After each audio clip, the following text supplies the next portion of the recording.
Hey, what's good, peeps? It's your boy, the insane in the brain, controversial, outspoken PC Williams, and this is 1K Sports, where we are uncut, unbiased, unfiltered, and very unapologetic. Got a great show for y'all today, man. More football going on. As you all know, college football is still going through the motions.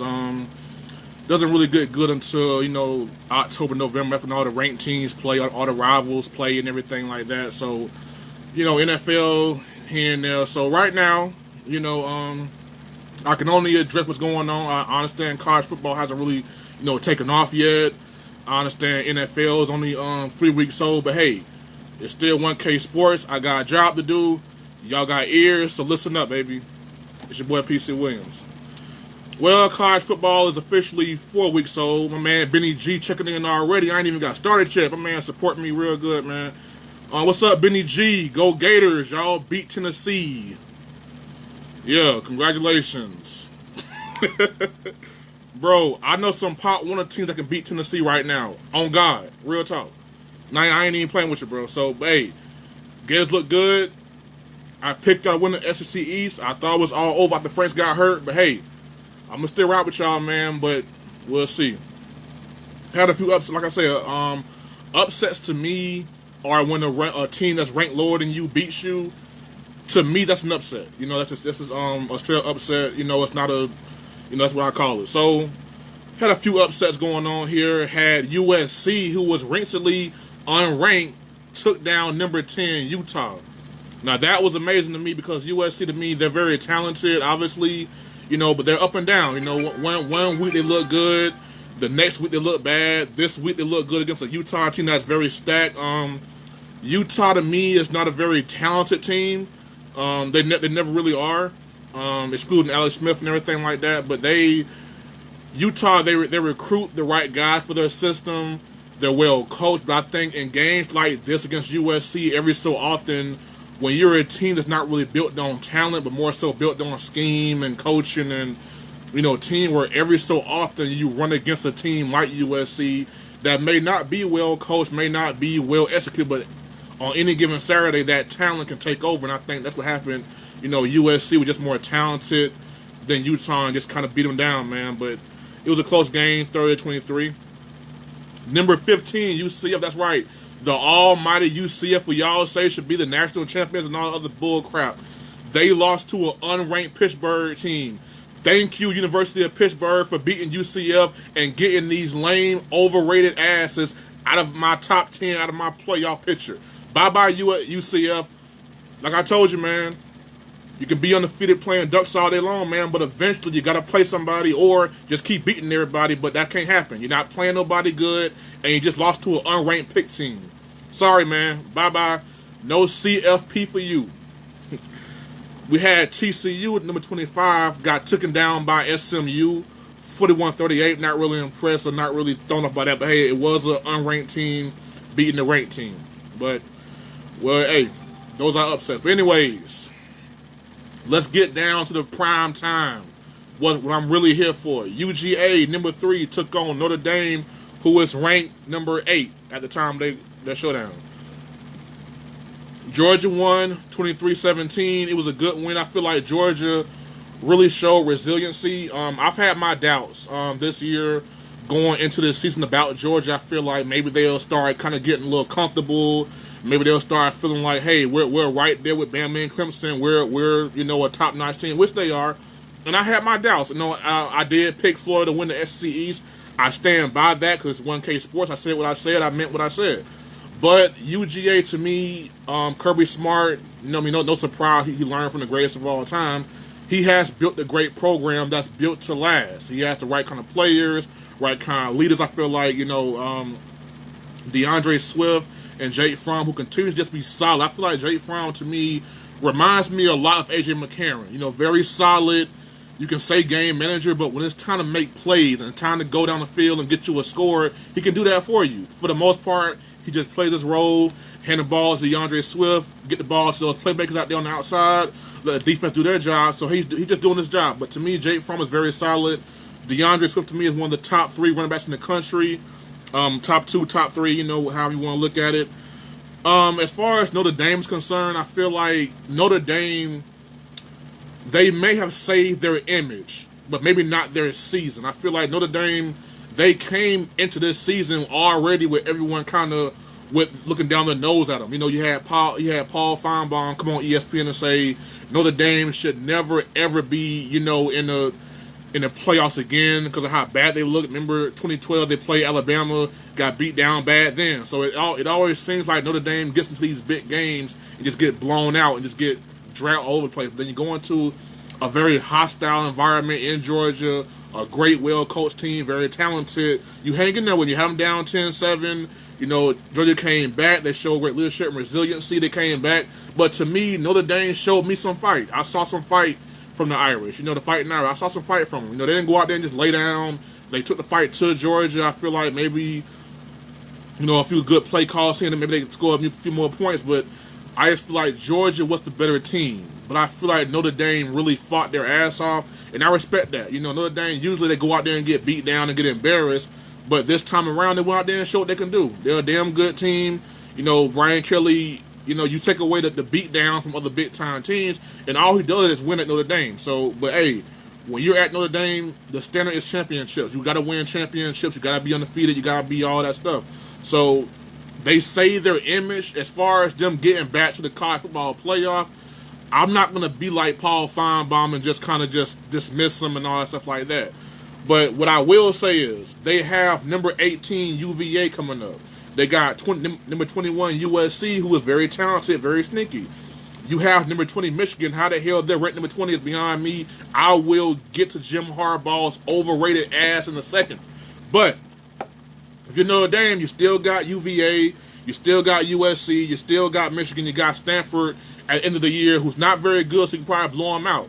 You know, so is there still hope for Notre Dame? Yeah. You know, Wisconsin, who I think is very strong. I'll talk about them in a second. I think Ohio State, you still got them to deal with. You know, so I feel like we know it's going to be Bama and Clemson, you know, obviously. And I would say Oklahoma as well.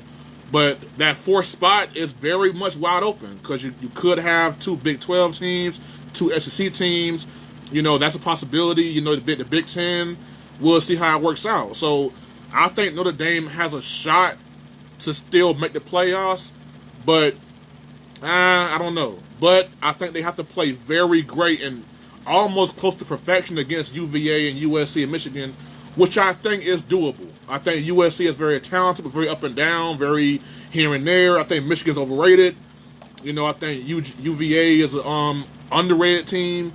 Look out for that matchup. Don't sleep on them. I think Notre Dame has to show their behind in these three games to get to the play or have a shot to. They gotta win. They gotta win out and hope that Ohio State or Wisconsin, someone just has a meltdown at the end of the year. But for the most part, I don't see them getting in. But for the most part, Notre Dame has earned a little bit more of my respect after what I saw Saturday night. Oh man, let me get a sip of drink for this one.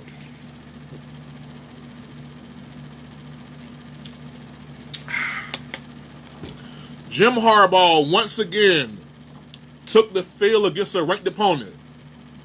And once again, got his ass whooped. His team got their ass whooped. He got out-coached, outplayed, outmanned, all that.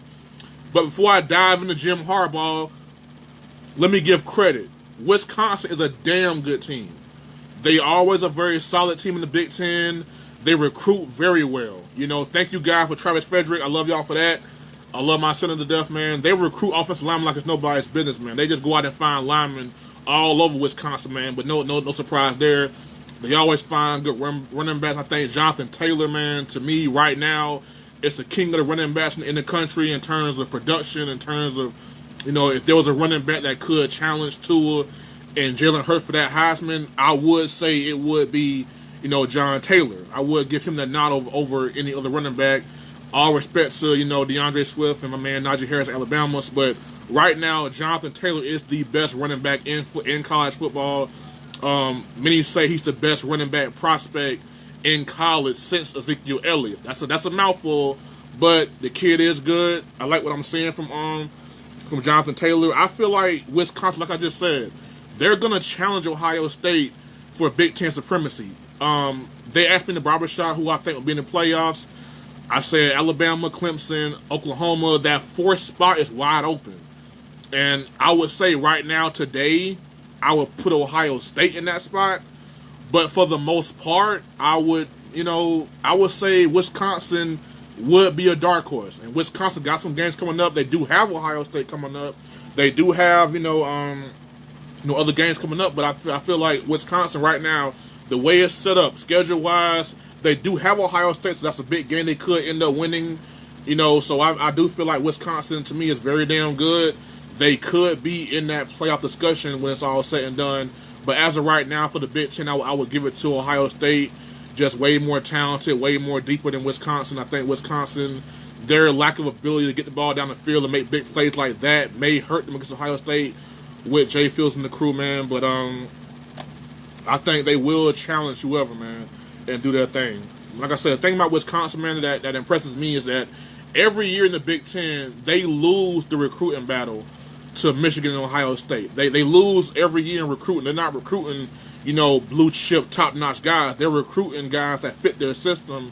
They're not getting the top-notch guys. So what they're doing is amazing. I feel like they're a big-time recruiting class away from being a very dominant force in college football, man. So much love to Wisconsin. Now on to Michigan.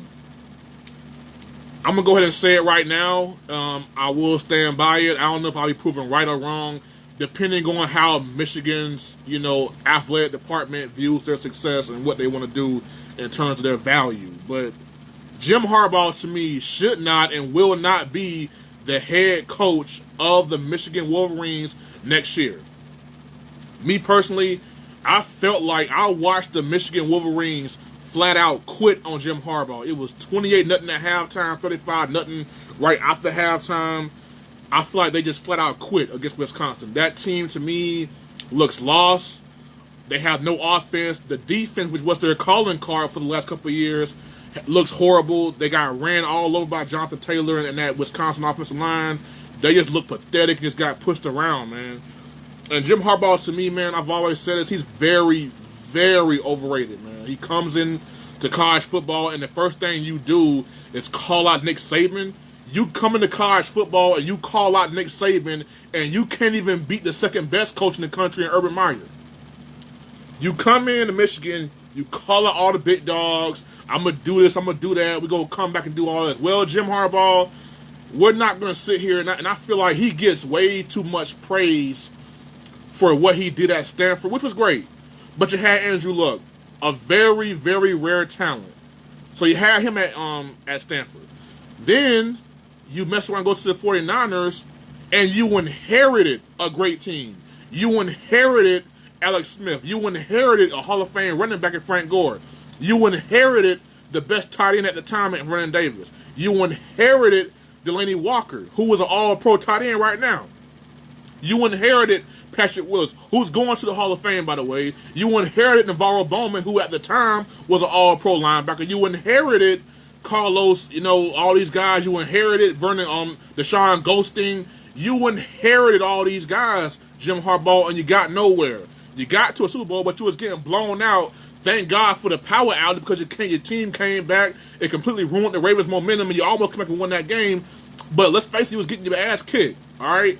The year before, you lose to the Giants in the NFC Championship game because you have mental breakdowns. You got guys fumbling punch. You got guys muffin punch. You're missing this and missing that.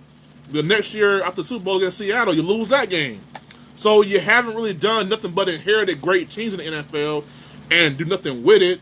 I mean, Pete Carroll won a Super Bowl on your watch while you had this team.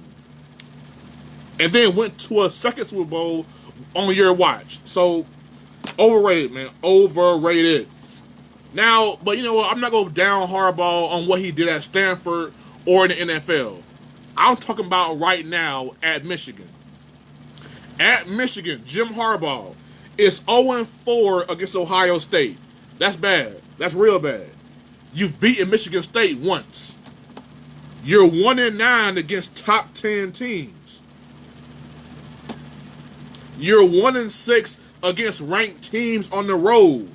And you have 5 losses in these ranked competitions by at least 21 points. So you're not only not able, you not only have an inability to win the big game, but you go out there and get your ass kicked in the big games. That's not good to me. So, like I said, he inherited talent with the 49ers. He comes to Michigan. I get it, they were not the same team and yada, yada, yada, and blase, blase.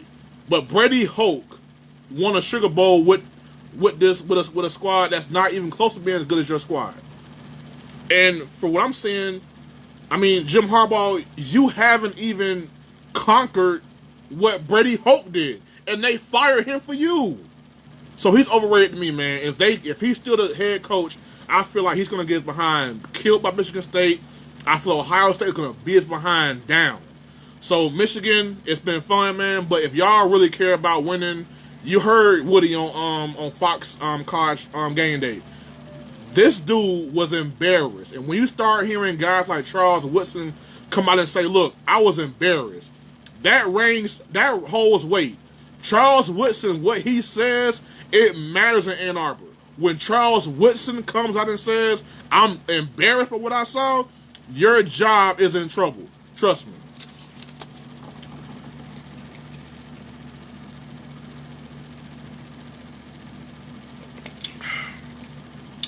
All right, on to Duval. Oh, nah. Well, as you all know, Jalen Ramsey is in the news for all the wrong reasons, run his big old mouth. You know, it's everybody's fault. We're losing because it's everybody else's fault. My advice to the Jacksonville Jaguars is plain and simple. Trade Jalen Ramsey. Think about it. I understand Shad Khan came out and said, I'm willing to make Jalen Ramsey the highest paid cornerback in football. I get all that. Okay, he's a top 5 cornerback. I'm not denying his talent and his ability. But I do feel like Jalen Ramsey is a bit overrated. I will get to my points in a second. But if I'm Shad Khan, I'll look at it like this. Jalen Ramsey wants Tom Coughlin out. He said, I have no issue with the coach, even though he wanted to fight the man on TV, but I got an issue with Tom Coughlin. Well, Jalen Ramsey, Tom Coughlin built this team that you love, that you did love so much. He did win 2 championships with the Giants after he left the Jacksonville Jaguars. So he has cachet. You have nothing. So if you pay Jalen Ramsey all this money and you get rid of Tom Coughlin for him, you send the message that Jalen Ramsey is running things around here. And that's only going to add to more and more dysfunctionality. Because you're having Ngakoue, who you haven't paid yet, he's going to say, well, hold on. So Jalen Ramsey at the ass, he get paid, and I don't. You got Calais Campbell, who most Jaguar fans say is old and washed up. The guy is still solid. He is still a top 5 interior defensive tackle in this league. You still got Marcel Darius. You got Ngakoue. You got Josh Allen. You got all these guys who you got to pay. You just paid Miles Jack. Good move on your part. Who knows? Maybe you'll re-up with AJ Abouye. I don't know. But paying Ramsey right now all that money and then firing Tom Coughlin sends a bad message that the players are running things and not the management. Trading Ramsey would be a great move because his value will never be as high as it is right now. He is regarded as the best corner in football. I say he's top 5. I would take Stephon Gilmore, Akeem Talib over him. I'm not being biased. I'm being real. I would take Byron Jones over him. You know, there's a couple other guys who are up and down. I feel like with the passing lead we got right now, cornerbacks are up and down. Now, Jalen Ramsey is consistent, but so is other guys I named too. So I say he's top 5, top 3 at worst. You know, I mean, at best top 3, at worst top 5.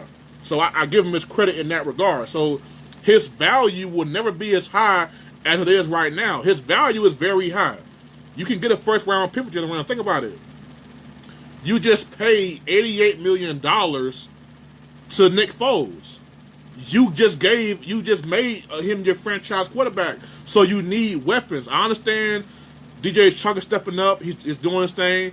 Is his number 1 guy? I'm not still on Chuck as number 1 guy. Trade Ramsey and get some draft picks. You got Cam Robinson, who is still out with ACL injury. When he's healthy, he's solid. You got Jawan Taylor.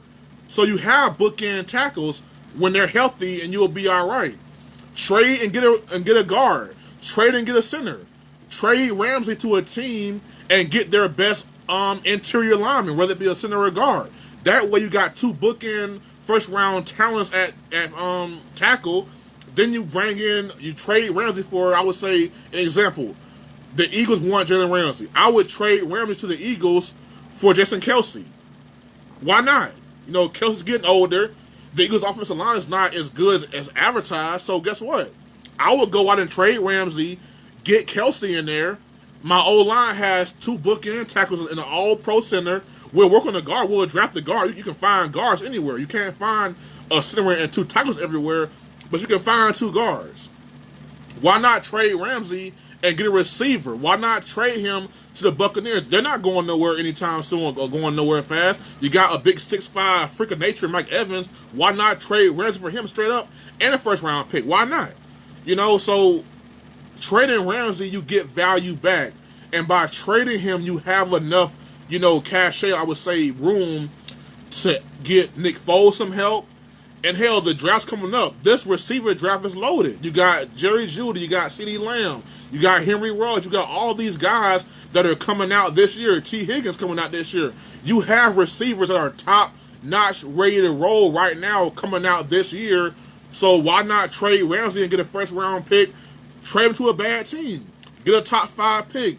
Draft Jerry Jeudy. Draft Henry Ruggs. Draft CeeDee Lamb. Go get your receiver for your quarterback. I would say trade Jalen Ramsey. Trade him.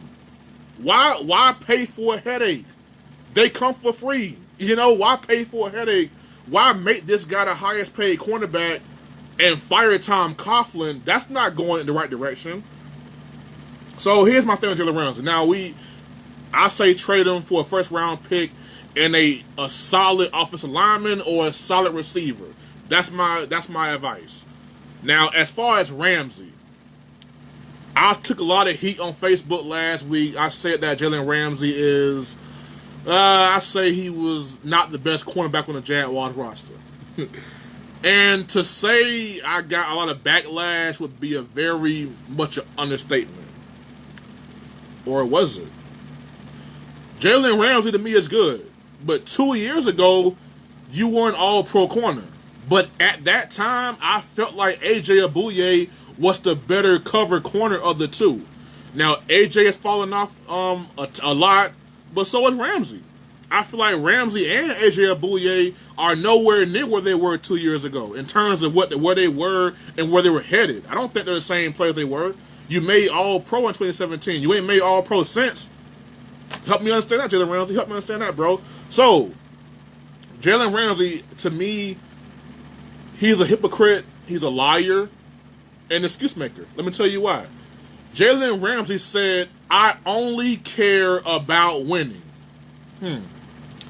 If you only care about winning, Jalen Ramsey, in 2017, or 2018, 17, whatever, when y'all made the playoffs and y'all beat Pittsburgh, y'all were blowing them out. And then all of a sudden, y'all stopped playing man. He loves saying that, oh, we don't play enough man. We play too much zone defense. That's why I suck so bad sometimes. Well, Ramsey, FYI, Josh Norman got a big old fat contract from the Washington Redskins because of how great he played in a zone system in Carolina. Now, ever since then, Josh Norman has proven to be very much overrated. So it's a zone. I feel like if you're a great cornerback, you can play in any system. So you only care about winning, right? So against Pittsburgh, y'all blowing them out. You got comfortable and started playing zone defense. They almost came back and won the game on y'all ass. So guess what? If you care about winning, Jalen Ramsey, you go in that film room on that Monday, you say, you know what? We almost gave up that game playing zone. But no, what you did? Stuck your chest out. I'm Jalen Ramsey. We're going to the Super Bowl and we're going to win that bitch. Oh, yeah. Real big talk. But if you are a true winner, a real winner goes in the film room and sees the mistakes they made in that victory and say, you know what? We started playing zone and they almost came back. So, Ramsey, if you're so outspoken and you're so demonstrative and so honest, that was the time right there as a leader, as a winner, to come out and say, look here, we played zone, they almost came back and won the game. But you ignored that. So guess what? Here you go to New England. You got a 10-point lead in the fourth quarter. Guess what? You start playing zone. They actually came back and won. After the game, Ramsey said, our coaching staff lost the game for it because they started calling zone defense. Well, Ramsey, if you are who you say you are, you would have saw it on film against Pittsburgh and brought to their attention before that New England game and say, you know what, guys, remember last week? Remember Pittsburgh? We started playing zone. They came back. Let's stay in man. Put me on Amendola. This is a Patriots team without Gronkowski, without Edelman. So if you're Ramsey, why not step up to the plate and say, you know what, coach, put me on Amendola. I shut him down, and we go home victorious. We go home victorious, but no, y'all got in the zone. Tom Brady picked your ass apart and came back and won the game. If you were a true winner, you would have caught that against Pittsburgh the week before. But no, you have been a front runner, a chest beater. So guess what? You lose that game. Going into last season, you do an interview with GQ. You proceed to call out every quarterback in the league. You call Josh Allen trash. Well, right now, Josh Allen is 3-0 with the Buffalo Bills. You probably wish you had Josh Allen as a quarterback right now, don't you? You call Dak Prescott trash. You call these guys trash. You call everybody trash. You call everybody trash except your own damn quarterback, who the Jaguars gave an extension to. Now, if you're so outspoken, Jalen Ramsey, why not get your defensive crew together and Gakwe and Campbell and the whole crew and say, look here, man, we were right there. Do not re-sign Boyle because that was the best we'll ever see him play. Don't re-sign him. Go get a new quarterback and we'll figure this thing out. But no, Ramsey, you not only called every quarterback out in the league, but you gave your quarterback a pass. You gave your quarterback a way out by saying, well, all of them suck and our quarterback just do his job. Your quarterback sucked too. He just had 2 good games. The Jaguars last year started 3-1. They finished 2-10. And Ramsey, you had nothing to do with that.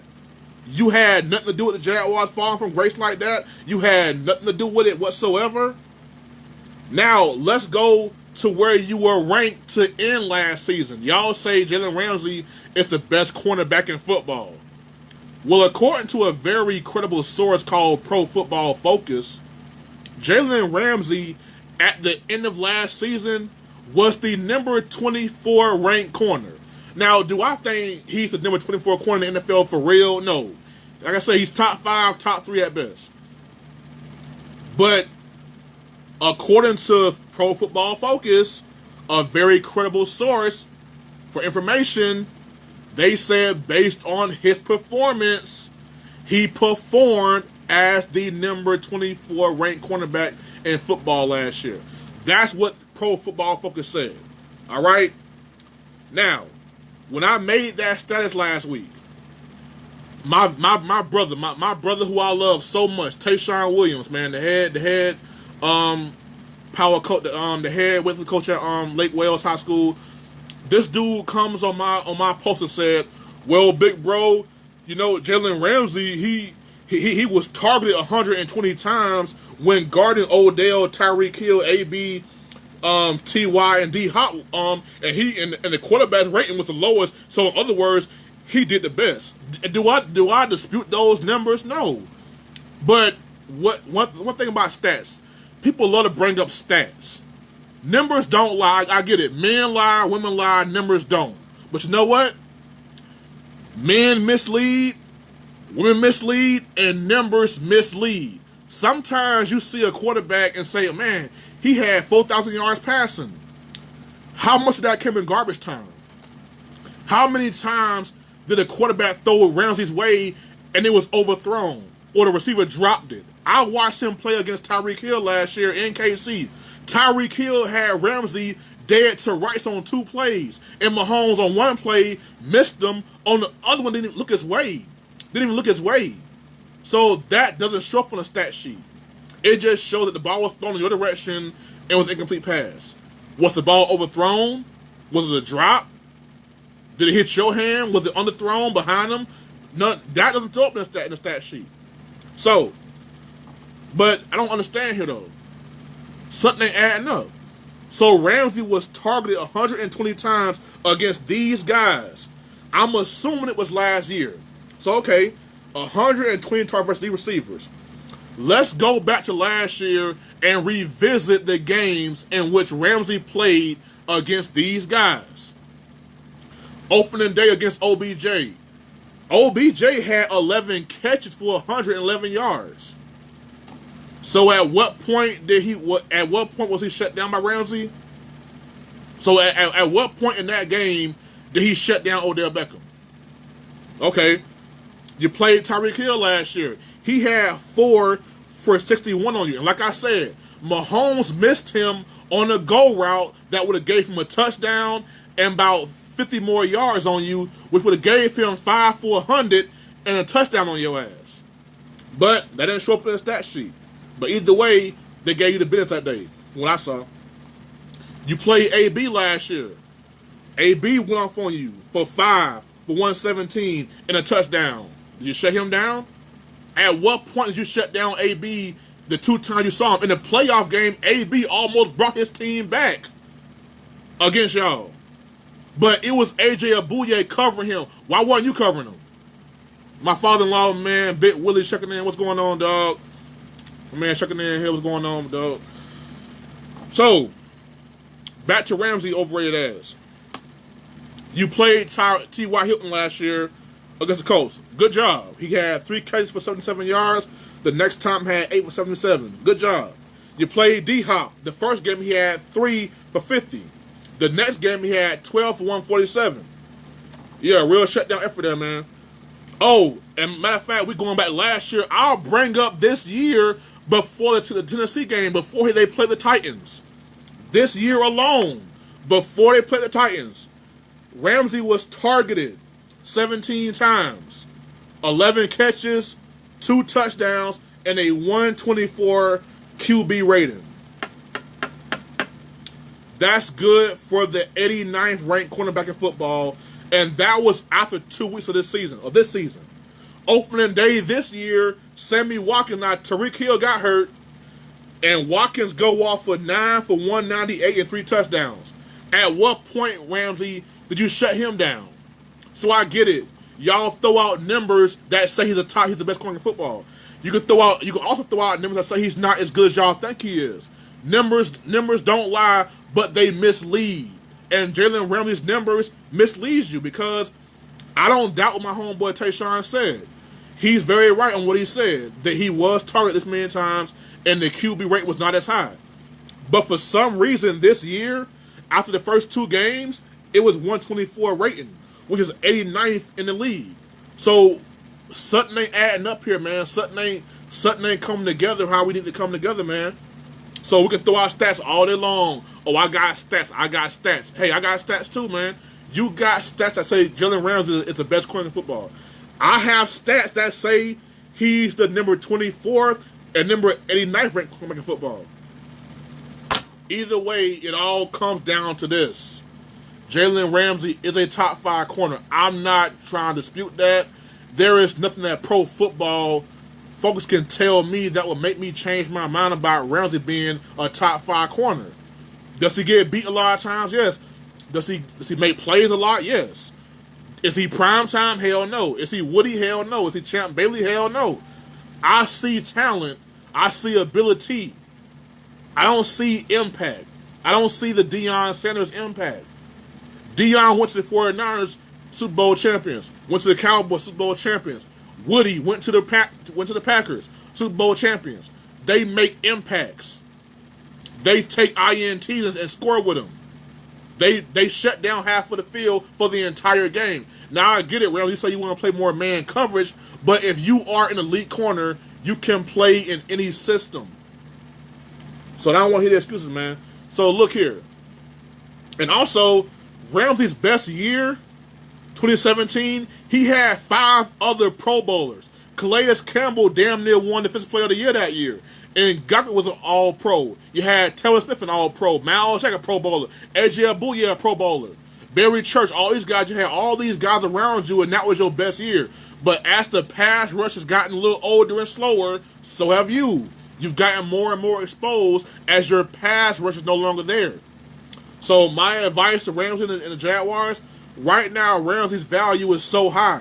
He's a top. They say he's the best cornerback in football. So guess what? Call somebody. I prefer. I would say call the Chiefs or call Tampa Bay. I would call the Buccaneers and say, look here, man. Y'all not going nowhere fast. I mean, the Saints are good. The Falcons are better than y'all. The Panthers are better than y'all. Why not give us Mike Evans in a first-round pick? We get y'all Ramsey. So I would trade Ramsey to a bad team that has a very talented offensive lineman or receiver, because you've invested heavily in Nick Foles. Use Ramsey as trade bait to rebuild your team. Trust me, 5 years from now, the Jaguar fans will thank me for this advice. Trading Ramsey will get the Jaguars back on track. If you don't, and you pay him, and you fire Coughlin, you are putting gasoline on the bomb. All right, ladies and gentlemen.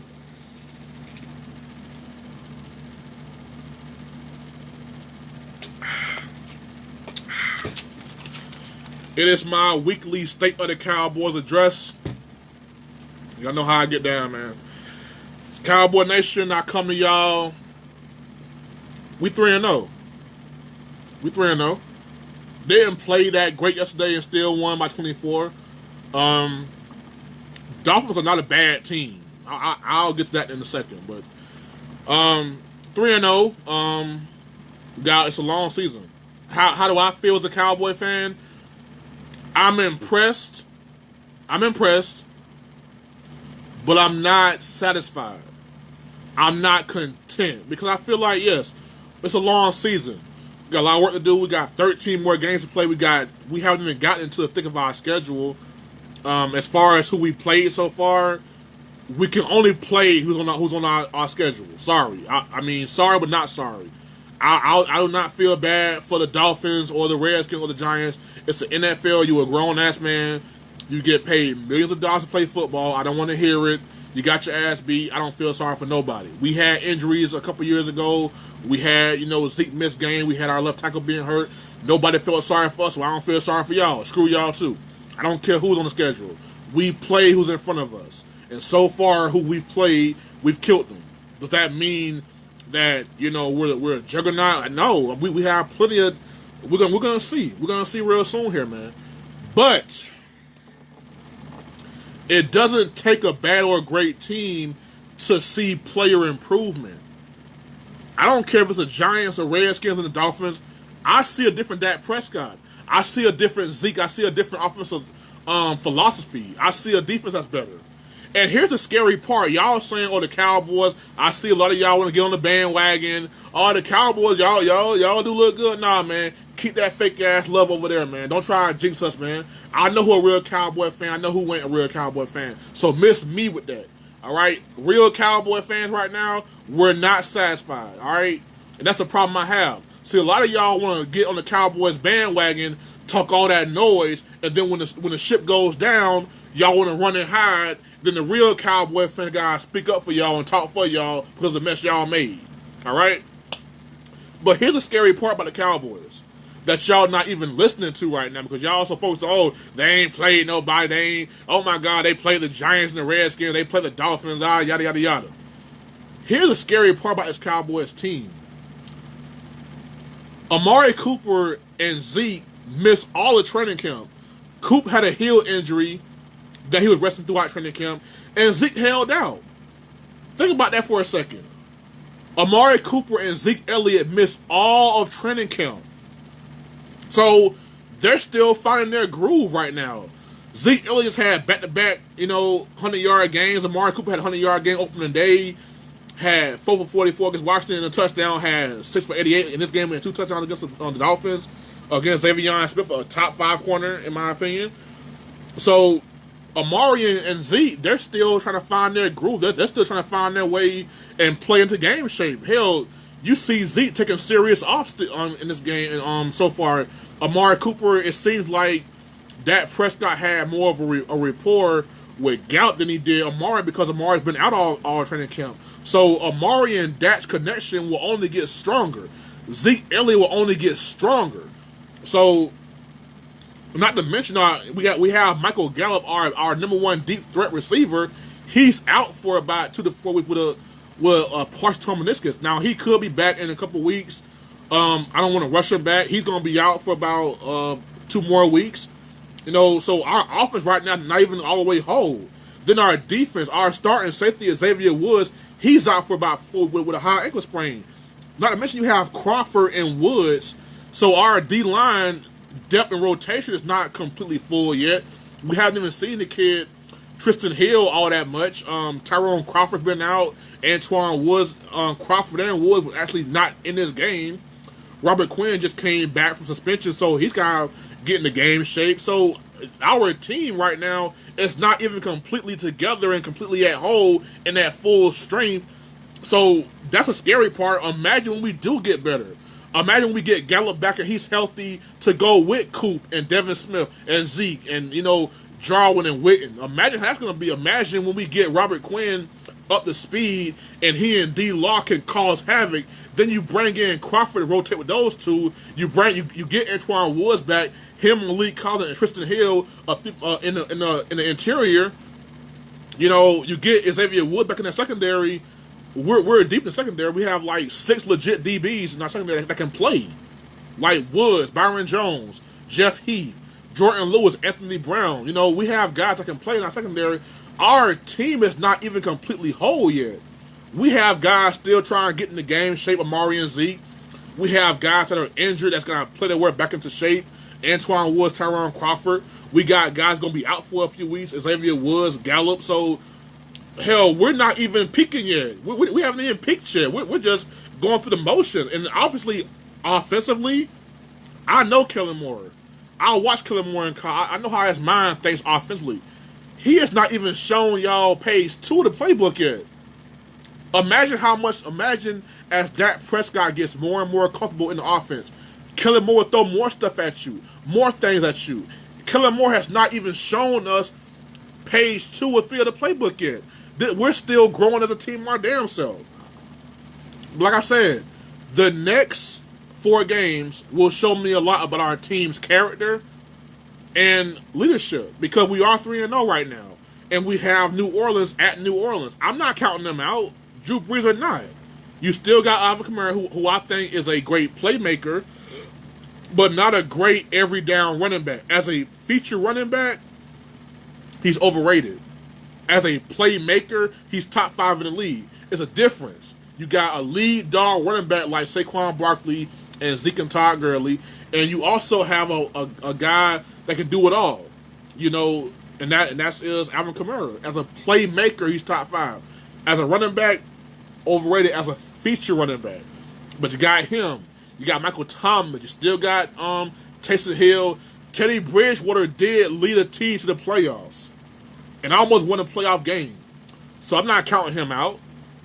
I mean, you got Green Bay. You got Aaron Rodgers with a defense. Aaron Rodgers has a defense, and he's not playing that great. That ain't going to last long. Aaron Rodgers will figure it out at some point, maybe against our asses. Then we got New York Jets. Are they bad? Yes. Am I counting them out? Hell no. We got Philadelphia. By the time we play them, they'll have Alshon back. They'll have D-Jack back. They'll have their defensive line back healthy, so we'll see what's going on. Philadelphia right now is 1-2. Am I counting them out? Hell no. They're injured too. They got Malik Jackson out. Tim Jerrigan out. You got Deshaun Jackson out. Alshon Jeffrey out. So you got injuries all over the place for the Philadelphia Eagles. So by the time we play them, they will be at full strength, and we'll see what kind of team we are. Then we got a bye week. We got New York Giants off the bye week. They just got a new quarterback. They're looking damn good. Minnesota is no joke. Detroit is not no joke. New England, that's a losable game. We got the Bills on Thanksgiving. They're undefeated. We got Chicago Bears in Chicago in December. Very cold, very windy. How we respond to that matchup? We got the Rams rematch. We got Philadelphia again and Washington. So it's a long season. So I'm not going to pump the Cowboys' horn just yet. I can only address what I see. We're undefeated. We're playing damn good football. Dak Prescott looks more and more better. Hell, he played a horrible first half yesterday, and I thought, okay, here we are. Here comes the old Dak Prescott, and he comes out in the second half. Boom, boom, boom. Touchdown, touchdown. Just like that. So I can only address what I see, and we can only play who's on our schedule. It's a long season. Hell, like I said, our team is not even whole yet. We got guys still getting in game shape. We got guys out right now with injuries. So we're not completely all the way together yet. Imagine how we're going to look in about 4 or 5 weeks. We'll be a whole lot better in 4 or 5 weeks. And so will everybody else. So it's a long season. I'm not finna push no gas. I'm not finna. I said my Cowboys would win the Super Bowl this year. I said that. My Dallas Cowboys are winning the Super Bowl this year. But I said that in June. Before I saw that Prescott throw a pass. Before I saw Zeke Elliott come back. So I said what I said. But we're in the season. I gotta address it. It's 1K Sports. I got a job to do. Hey, we're gonna go week by week, 1 week at a time. I can only go on what I'm seeing right now. And right now, we're undefeated playing great football with our best football ahead of us. Our best football is not even here yet, not even halfway through it. But in my weekly State of the Cowboys address, I gotta address the Cowboy haters. Because y'all are just as delusional and hypocritical as some Cowboy fans are. So let's get to y'all, Cowboy haters. Oh, y'all beat the 3 worst teams in the NFL. So we beat the 3 worst teams in the NFL? Are you sure Arizona ain't worse? Pittsburgh's 0-3. The Bengals are 0-3. Those teams are worse to me. I don't get it. So we beat the New York Giants. Are they a great team, good team? No. But you have a guy in Saquon Barkley who everyone says is the best running back in football. You got a top 5 tight end in Ingram. You got a first-round pick at quarterback. You got a first-round pick at defensive tackle at DB, DeAndre Baker, who all he did last year was win the Thorpe Award for best DB in college football. He's your starting corner. Washington Redskins, y'all forget. How soon y'all forget that the Washington Redskins were 5-3 last year, leading our division until Alex Smith got hurt. They were 5-3, leading our division with a healthy Philadelphia squad and us being healthy. They were 5-3 in the lead for a division. So now all of a sudden they're a worse team? No, they're still a damn good, solid team. We beat Miami. Now here's what I don't get. Miami last year, y'all say they're the worst team this year in NFL history. Are y'all sure about that? Last year, Miami was 7-9. They were knocking on the door of a playoff berth. They damn near made the playoffs last year. They beat New England and made New England fall to the number 2 seed, and they had to go to KC and beat the Kansas City Chiefs. So the Dolphins last year finished second in the AFC East behind New England, ahead of Buffalo and New York. The Miami Dolphins finished second last year, 7-9. They almost made the playoffs. Now all of a sudden, y'all want to sit here and say this year they're the worst team ever? No, there's still some dogs in that team. I vouch for Kenyon Drake. He built by Bama. He ain't no sucker, man. That is Bama all day, Kenyon Drake. He ain't no sucker, man. Xavier Howard, he a top 5 corner. He ain't no sucker, man.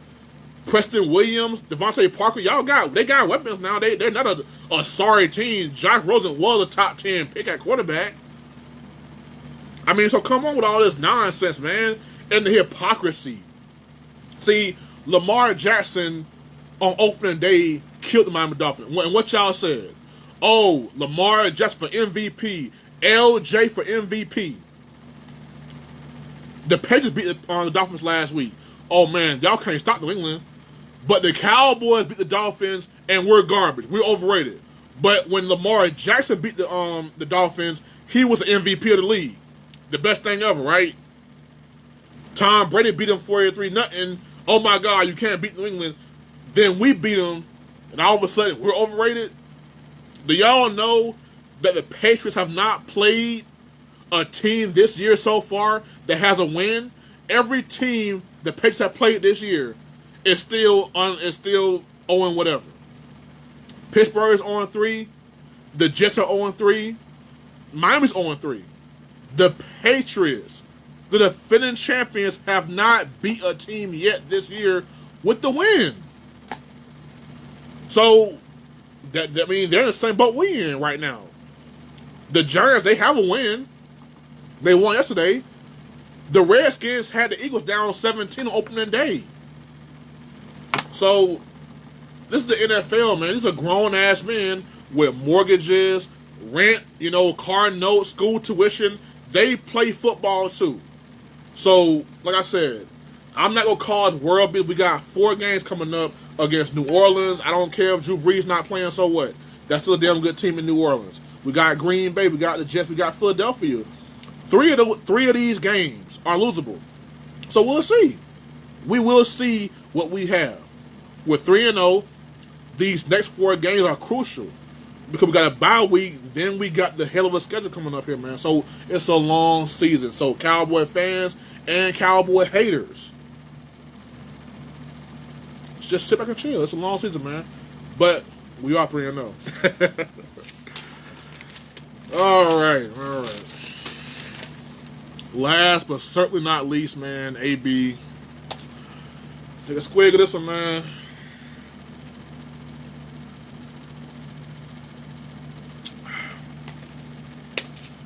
Well, as you all know, AB was released by the Patriots, following new allegations regarding the whole sexual assault thing with the trans and all that. First off, I'm not going to speak on AB's, on the sexual assault allegations, because as far as I know, this could be a money scheme or AB could have done it. Either way, I wasn't there. I don't know AB personally. I don't know what happened. I wasn't there in the room. I wasn't there when it happened. So as far as I know, as far as any of us know, this could just be a money grab because the timing is very suspicious.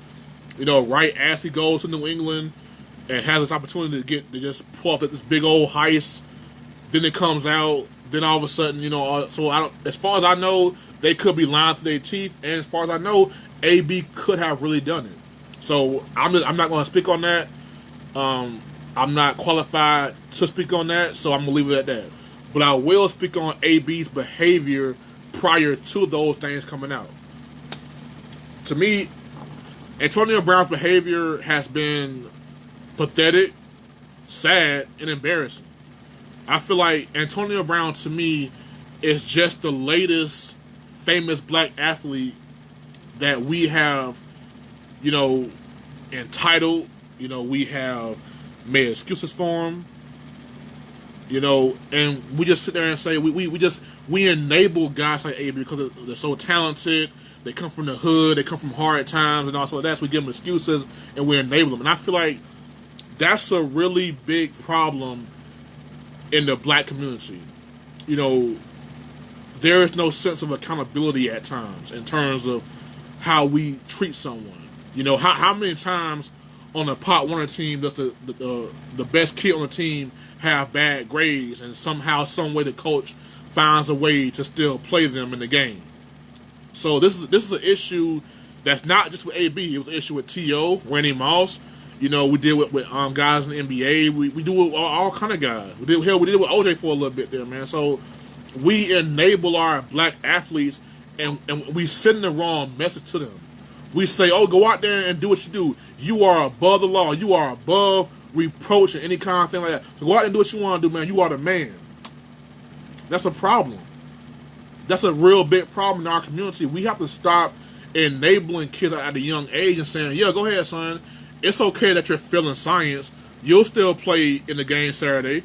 No, we got to start taking accountability for our own guys, for our own people, for our own culture. And I feel like AB is not the first, and unfortunately, he won't be the last.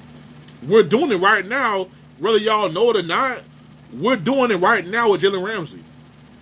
We're enabling him. We're helping him blame everybody but himself. So, and that's what we do. We coddle and entitle these athletes until it's too late. Until it's like, oh, he got caught. Oh, nah, but y'all could have helped him not get caught by holding him accountable. Now, I'm not going to say it's all our fault, that it's all on us. But we do play a big role. But at the end of the day, AB is a grown ass man. And here's the thing that I'm getting tired of hearing. We're hearing all these analysts and commentators saying, "Oh, AB is getting bad advice. AB has the wrong crowd around him." Quit blaming these athletes and the guys they hang out with. First of all, AB is the millionaire. He's the rich guy in the group. So who telling him what to do? If anything, AB is the one making all the rules. Just because AB is acting out doesn't mean he has people around him that's saying, be that kind of guy. Be that kind of dude. There was a time when I played ball in high school and in college, and I didn't live the best lifestyle. I made horrible choices, like terrible choices. And I had friends in my life, I had family in my life that say, "Yo, Pat, man, you gotta tighten your ass up, man. You're making too many bad choices." But guess what? I didn't want to hear him. I didn't want to hear that. I'm the star. I'm the one y'all talk. I'm the one y'all come see. I'm the one who name hold waiting to see. I'm the man. I'm the guy. So yes, AB is making bad choices, but we can't blame the guys he hang out with. If anything, AB is paying them to shut the hell up. What can they really tell AB? If you're AB's homeboy from Miami and you're saying, "Yo, AB, man, you can't miss practice, dog. Like you gotta go to practice." What do you think AB told his homeboy? "Hey, man, shut your ass up. I'm paying your rent. I'm paying your car note. Shut your ass up." "Okay, I'll be quiet, AB." So we gotta stop blaming the entourage and blame the grown ass men that's making the millions of dollars. Michael Vick, yeah, he had some friends that did things behind his back that he helped them do whatever. But at the end of the day, Michael Vick could say, "You know what, man? I'm not finna ruin all my damn money and my success because y'all want to have a dog fighting ring at my damn house that I pay the damn mortgage at, that I house y'all in. So get y'all shit and get out my house." Plain and simple. You are the guy with the power, AB. You are the guy that has the power around you. These guys that AB hangs out with or whatever, whoever is in his corner giving him bad advice, whatever. That's not always the case. We see a black athlete doing bad things, and the first thing we do is say, "Oh, it's his entourage. He got too many yes men around him." No, he's a grown-ass man that can't be told nothing. AB is a rich, grown-ass man that can't be told nothing. I'm pretty sure AB has guys in his life that tell him, like, "Come on, bro, chill out." T.Y. Hilton, who grew up with AB in South Florida, said, I'm pretty sure he doesn't act like AB. T.Y. Hilton is very classy. Amari Cooper grew up in Liberty City, very classy. So I'm pretty sure Amari Cooper has friends in jail and friends locked up and has guys in the hood he's still cool with. But he's making his own choices. So if you have guys in your circle that are doing bad and saying, not doing or just doing bad things and trying to bring you down, then you say, "You know what, man? I love you, but you got to go. You're not going to bring me down with you." But like I said, AB can't be told nothing. I'm pretty sure there are people in his life that tell him stuff. He don't listen. Mike Tomlin, to me, is a great damn coach. He helped enable AB. I'm pretty sure he has told AB, "Yo, bro, chill out." And he's saying, "Look, bro, you need me. Without me, you're not going to win a championship." All right, you right, man. AB can't be told nothing. AB gotta change his own damn self. So you're saying, and AB's problem is he's blaming everybody but himself. But let's go back and look at what he's done. In 2016, after a playoff game in Kansas City, you go in the locker room, there was no media around. That's the most intimate, private moment of the night. When you and your coach in the locker room, no cameras around, he's giving you his unfiltered message. You go Facebook Live in the locker room while Mike Tomlin is giving a speech about the Patriots. Then you say, "Oh, I want my guaranteed money." So the Pittsburgh Steelers give you a contract that front loads your guaranteed money in 17 and 18. So then 2018, you and Big Ben get into it. He called you out. I was actually on AB's side with the Big Ben because I feel like Big Ben is a snake-ass person and a horrible leader. So I feel like Big Ben calling him out was kind of wrong. And AB could have left it at that. But no, AB decided to double down and say, "You know what, Big Ben, you called me out. I'm going to act a straight ass on you." And he did. All throughout the season, he was acting the ass, man. Then the last game of the year to make the playoffs. All that week, you missed practice. "Oh, I don't feel too good. I don't think I'm gonna play. Then come game day, you and your agent show up and say, "Oh, I'm ready to play. Put me in, coach." And Mike Thomas said, "No, bro. Enough is enough." So AB acted out. He leaves. So you leave Pittsburgh. Then you go to Oakland. They bend over backwards for you. They offer to give you $30 million guaranteed. And what you do? You go do cryotherapy without socks on, AB. And for the folks that say, "Oh, that wasn't on AB," yeah, yes, it was. That's not AB's first time doing cryotherapy. AB is legendary for how he trained and take care of his body. So that's not the first time he did cryotherapy. He get frostbite on his feet. They stick by him. He goes to war with the NFL over a damn helmet. They stick by him. He missed practice, and they say, "Okay, AB, we're gonna fine you for that. That's wrong. We're gonna fine you for that."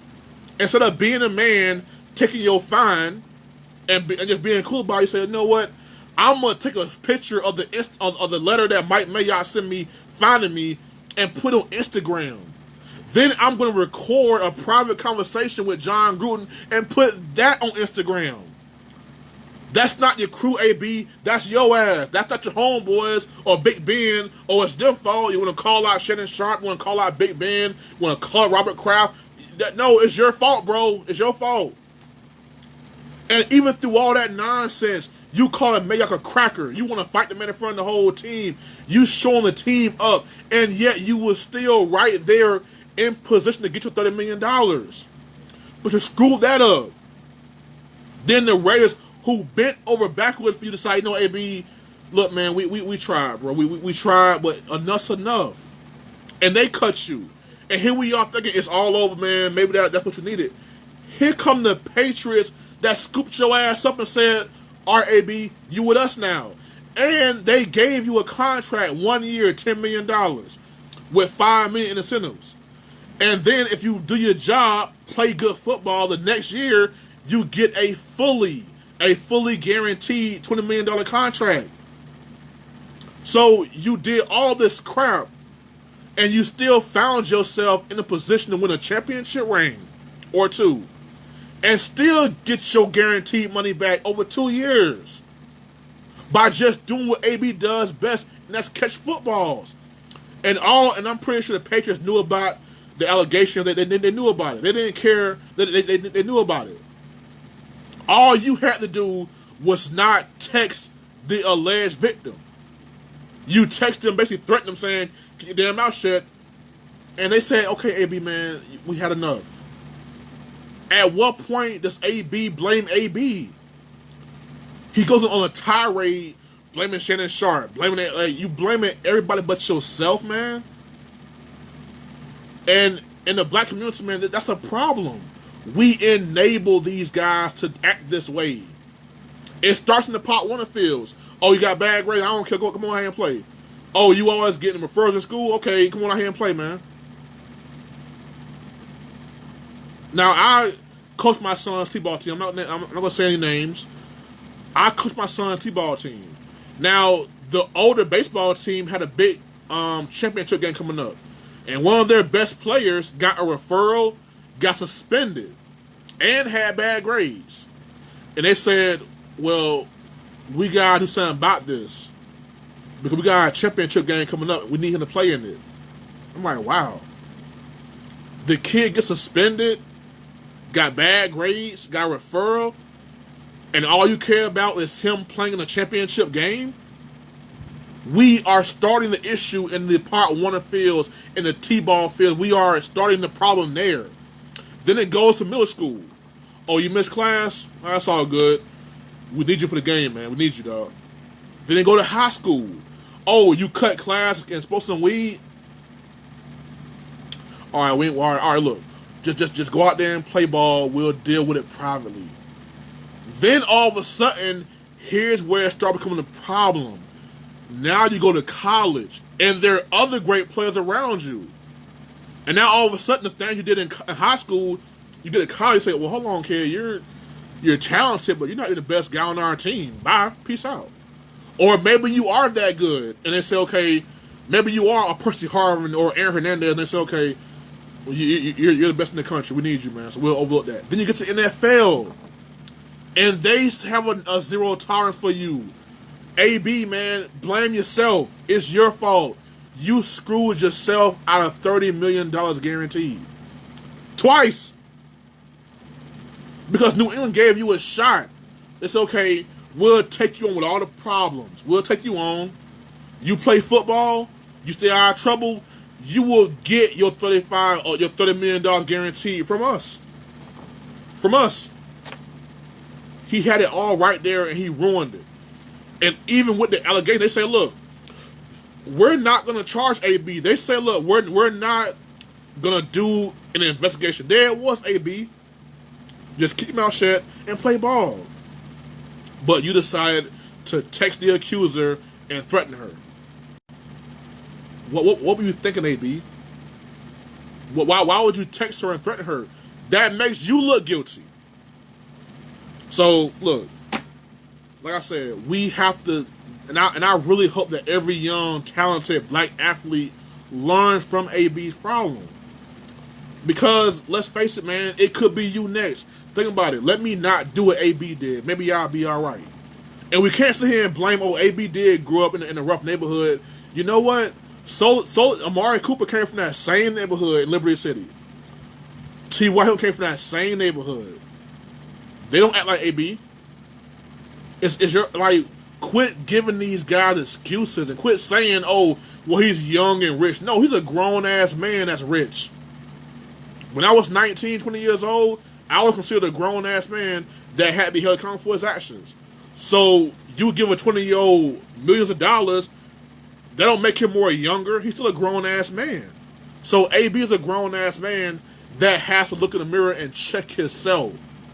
Because blaming everybody else, man, that won't get you back in the league. And if Bill Belichick and Robert Kraft couldn't save you, man, then nobody else will even try to save you. But I hope that AB, like, just finds it inside himself and say, you know what, I screwed up, man. I'm the only guy playing football right now that actually has a shot to catch Jerry Rice records. It won't happen, but that's the kind of arc AB was on. So it's like, come on, man. And I really hope other black athletes learn from that and don't make the same mistake AB did, man. But anyways, y'all, it's all love, y'all. It's 1K Sports. Thank y'all for tuning in. Uncut, unbiased, unfiltered, unapologetic. As a matter of fact, it's Monday Night Football. We got the Redskins and Bears. You know what, man? I'm going on a limb here because I don't really trust Trubisky. I really don't right now. I think the Bears' defense is top notch, best in the NFL, bar none. I just think Trubisky is a really big weakness for that team, and I think it's going to show up real bad tonight. So I think I'm going to give Washington the victory here. They're at home. You know, they played us tough. They played Philadelphia tough. They're a tough team. They're a tough out, man. So I'm going to go Washington tonight, 23-20. So that's my prediction for tonight. But anyways, y'all, 1K Sports, man. Uncut, unbiased, unfiltered, unapologetic about it, baby. Peace.